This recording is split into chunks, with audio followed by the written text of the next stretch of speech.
In this video, we will learn how to make sense of the many faces of AI.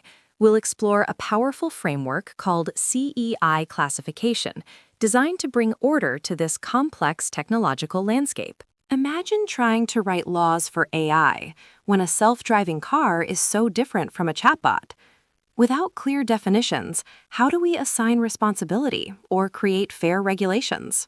This is where the concept entity industry, or CEI classification, comes in. It's a structured way to break down any AI system into understandable components. An AI might be applied in healthcare for disease diagnosis or in finance for fraud detection. The industry heavily influences its impact and regulatory needs. For legal and ethical discussions, CEI is invaluable. It helps us pinpoint responsibility, assess risks, and tailor regulations to the specific nature of each AI application. So, the next time you encounter an AI, remember CEI.